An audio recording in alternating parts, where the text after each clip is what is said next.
30 years ago, I think he was onto something. You served in the Marine Corps for how long? 2 years. Why? What got you? I was going to be drafted. I mean, you know, I was facing the draft, and to be in the Marines rather than the Army. What year? 1960 to 62.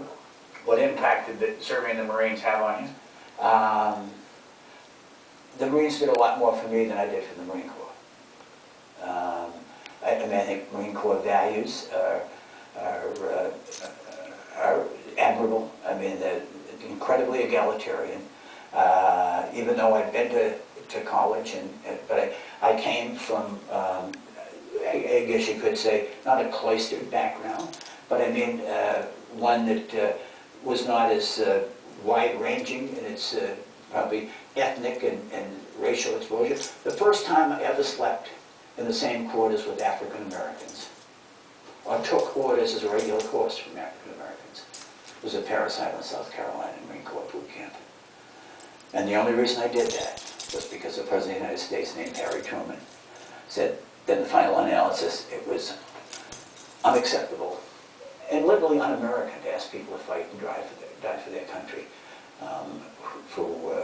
and then be segregated by race. I mean, we had 4, 5, 6 college graduates in our platoon. We had kids who were high school dropouts. We had kids who were given the option by a judge. You can go there, you can go to juvenile detention. I mean, it was a remarkable experience, and everybody was the same. You came out of it with a sense of mutual responsibility, that I depended upon other people, that they depended on me. What was your highest rank? Lance Corporal.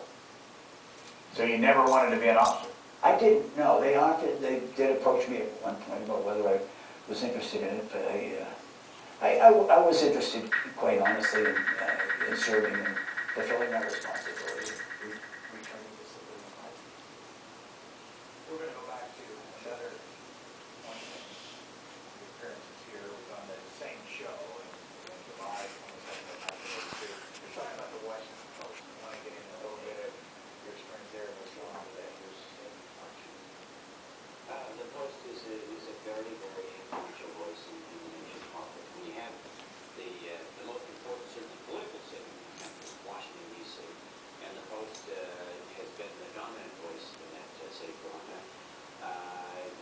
Members of Congress, federal policymakers, whether they want or not, that's their principal link with the print journalism. I mean, sure, you get the Times, you get the Wall Street Journal and other newspapers, the hometown papers, the L.A. Times, or what. So the Washington Post delivered at their doorstep at 6 o'clock in the morning. The people that they meet and talk with that morning by 10 o'clock, there's a general assumption, a prevailing working assumption that everybody's read the Post. Nobody's read the Post. You still say that.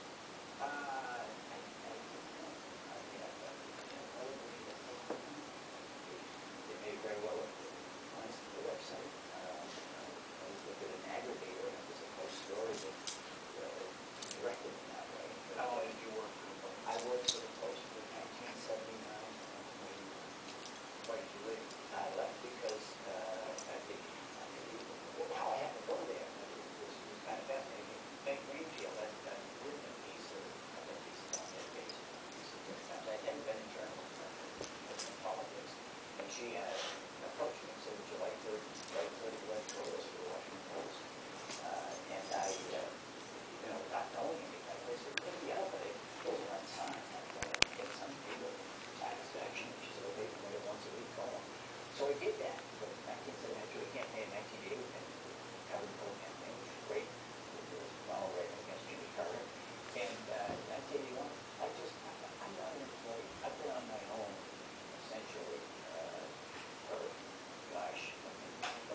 essentially since 1968. I've been do something for a period of time. But I'm not somebody who's an institutional person, organizational person. And I like that, being able to try something different and go in a different direction. So after 2 years there, very happily, I wanted to start that now. You still write how many columns? I write one column.